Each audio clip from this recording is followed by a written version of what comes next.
अरे साहब, अभी तो आप इक्तदार में भी नहीं आए हो, अभी से कश्मीरियों को क्यों जेल में बंद कर रहे हो?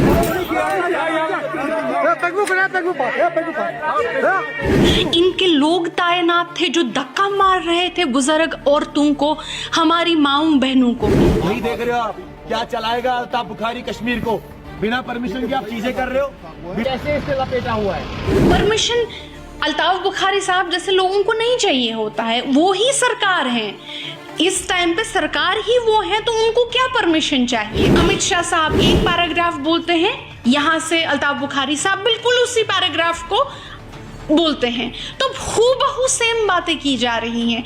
जो वो दिल्ली में बातें करते हैं वो ये यहाँ करते हैं, वो नेशनल कॉन्फ्रेंस को की तनकीद करते हैं, ये यहाँ नेशनल कॉन्फ्रेंस की तनकीद करते हैं। जम्मू और कश्मीर के अवाम के जो हकूक हैं वो सस्पेंड हो जाते हैं क्योंकि अपनी पार्टी की कोई रैली थी। ट्रैवल एडवाइजरी जारी करते हैं, जिस ट्रैवल एडवाइजरी में आप लिखते हैं कि unnecessary traffic to this area should be surrounded. क्यों? और जो ये अवाम वहाँ इन्होंने पैसे दे के, बहला के, फुसला के जिस अवाम को लाया था, उस अवाम ने चिल्ला चिल्ला के बोला कि उन्हें उनके साथ रहना नहीं है और हमें खोल दो, हमें जाने दो, हम आपके साथ नहीं है। ये अवाम, जम्मू और कश्मीर की अवाम आज ये बच्चा समझ गया है। आज किसी भी बच्चे को बोलो बी टीम क्या है, सी टीम क्या है, वो समझ जाता है ये क्या गेम चल रही है, किस तरह से ये गेम चलाई गई है।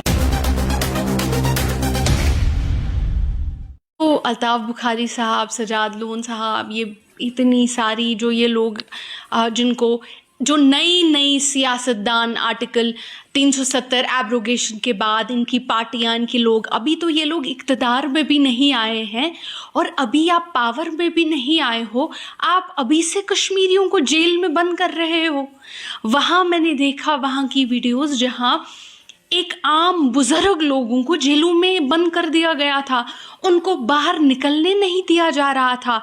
इनके लोग तैनात थे जो धक्का मार रहे थे बुजुर्ग औरतों को, हमारी माओं बहनों को। अरे साहब, अभी तो आप इक़्तिदार में भी नहीं आए हो, अभी से कश्मीरियों को क्यों जेल में बंद कर रहे हो? जब इक़्तिदार में आओगे फिर जेल में बंद कर देना, फिर तो आप यही करने आए हैं। जहाँ तक उन लोगों के भागने की बात थी, वहां से हजारों की तादाद में लोगों का हजूम भाग रहा था। सवाल ये उठता है कि ये लोग भाग क्यों रहे थे? ये लोग भाग इसलिए रहे थे क्योंकि 1953 से आज की बात नहीं है, बहुत पुरानी बात है, एक सिलसिला चलता आ रहा है जम्मू और कश्मीर में। वो सिलसिला है बी टीम, सी टीम, डी टीम, ई टीम को खड़ा करना नेशनल कॉन्फ्रेंस को तोड़ने के लिए। पहले हमारे बख्शी साहब थे, वो भी एक बी टीम थे। फिर आपके गुलाम मोहम्मद सादिक साहब थे, वो भी एक बी टीम थे। जब शेख साहब को करीबन 20 साल जेल में बंद कर दिया गया, क्यों कर दिया गया? ताकि ये टीम्स बनाने का सिलसिला जो है ये आसानी इस सिलसिले में हो पाए, इसी वजह से नेशनल कॉन्फ्रेंस को जेल में बंद कर दिया जाता था। जब प्राइम मिनिस्टर जो हुआ करते थे, पहले जम्मू और कश्मीर की तारीख में प्राइम मिनिस्टर हुआ करता था। पहला इंसान कौन था जिसने प्राइम मिनिस्टर से चीफ मिनिस्टर का जॉब पकड़ा? वो था सादिक साहब। क्यों? बी टीम थे, काम ही वो था, चीफ मिनिस्टर की कुर्सी पकड़ लो, यहाँ पे दस्तखत कर लो कि प्राइम मिनिस्टर नहीं रहेगा। यहाँ पे वीज़ा क्या, एक उसको कहते थे एंट्री परमिट, कहते थे उसको। एंट्री परमिट लगता था लखनपुर में, अगर आपको जम्मू और कश्मीर आना पड़ता था। वो एंट्री परमिट जैसी चीज़ें भी जो थी सादिक साहब ने ख़त्म कर दी। तो ये सिलसिला तो बहुत पहले से चलता आ रहा है नेशनल कॉन्फ्रेंस को कमज़ोर करने के लिए, और ताकि जम्मू और कश्मीर की आवाम जो है एक साथ होके अपना वोट कंसोलिडेट ना करे, उनका वोट बटा रहे, ताकि बीजेपी या सेंट्रल गवर्नमेंट, कोई भी जो सेंट्रल गवर्नमेंट हो, वो मजबूत हो।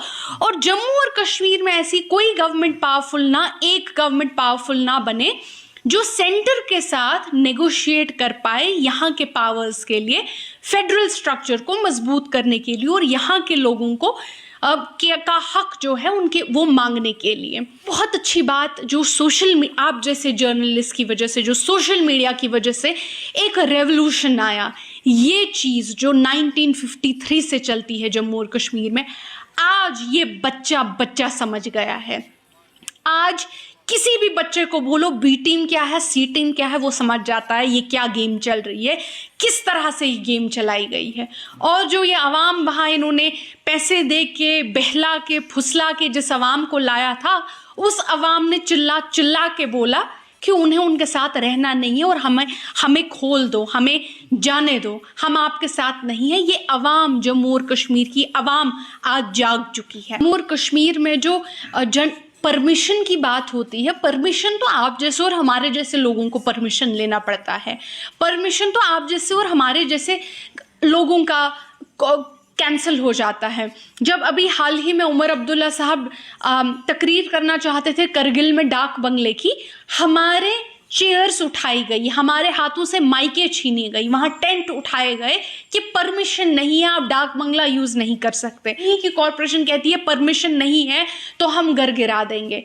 परमिशन उन जैसे लोगों को चाहिए होता है, परमिशन अल्ताफ बुखारी साहब जैसे लोगों को नहीं चाहिए होता है। वो ही सरकार हैं, इस टाइम पे सरकार ही वो है, तो उनको क्या परमिशन चाहिए। अगर आपको इसमें कोई शक था तो मैं चाहती हूं कि यहाँ की जो आवाम से मैं गुजारिश करूंगी, जो अमित शाह जी ने बारामुल्ला में एक रैली की, आपको याद होगा शायद, आप वो स्पीच सुनिएगा। वो स्पीच आपने एक बार 10-15 मिनट की स्पीच सुन ली, उसके बाद आप कल की इनकी स्पीच सुनिए। हूबहू वही पैराग्राफ हैं। अमित शाह साहब एक पैराग्राफ बोलते हैं, यहां से अल्ताफ बुखारी साहब बिल्कुल उसी पैराग्राफ को बोलते हैं। तो हूबहू सेम बातें की जा रही हैं। जो वो दिल्ली में बातें करते हैं वो ये यहाँ करते हैं। वो नेशनल कॉन्फ्रेंस की तनकीद करते हैं, ये यहाँ नेशनल कॉन्फ्रेंस की तनकीद करते हैं। वो वहाँ डायनास्टी करते हैं, ये यहाँ डायनास्टी करते हैं। वो वहाँ कहते हैं आर्टिकल 370 वापस नहीं आएगा, ये लोग यहाँ कहते हैं आर्टिकल 370 वापस नहीं आएगा।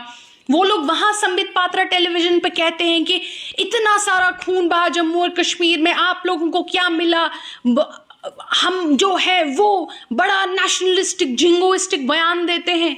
ये यहाँ पे एक जिंगोइस्टिक बयान देते हैं। इन्होंने अपनी शुरुआत की कि जम्मू और कश्मीर जो है उसका फ्यूचर जो है इंडिया में है, बिल्कुल सही है, हम भी इसको मानते हैं। लेकिन कम से कम क्या एक बार इनके मुंह से आवाज निकली, एक बार इनके मुंह से आवाज निकली कि जो आर्टिकल 370, जो धारा 370 जम्मू और कश्मीर को इंडिया के साथ जोड़ता था, उस धारा का तोड़ना गलत था? क्या इन्होंने एक बार इनके मुंह से ये आवाज निकली? नहीं। संबित पात्रा जी टेलीविजन पे बोलते हैं, नेशनल टेलीविजन पे, या अल्ताफ बुखारी साहब यहाँ बोलते हैं, एक ही बात बोल रहे हैं कि नेशनल कॉन्फ्रेंस ने झूठ बोला, नेशनल कॉन्फ्रेंस ने झूठे वादे किए। ये तो इनकी लाइन है। 2018 को जिस दिन नेशनल कॉन्फ्रेंस ने म्युनिसिपल इलेक्शंस बॉयकॉट कर दिए थे, उस दिन बीजेपी की general secretary is a very big post, general secretary Ram Madhav ji ने दिल्ली से कश्मीर की फ्लाइट पकड़ी थी और यहाँ पे आके बोला था उन्होंने कि ये जी बहुत गलत हुआ, ये जी बहुत अच्छा हुआ कि नेशनल कॉन्फ्रेंस ने इलेक्शंस को बॉयकॉट किया। अब जो है, अब हम लोग यहाँ पे अपना एक बीजेपी फ्रंट क्रिएट कर सकते हैं। उनके बिल्कुल ये अल्फाज थे। बीजेपी फ्रंट का मतलब है वो पॉलिटिकल पार्टियों का एक हुजूम, जो पॉलिटिकल पार्टियां उनके साथ मिलकर जम्मू और कश्मीर में सरकार बनाएंगी। इस बीजेपी फ्रंट का सबसे बड़ा दुश्मन कौन है? National conference.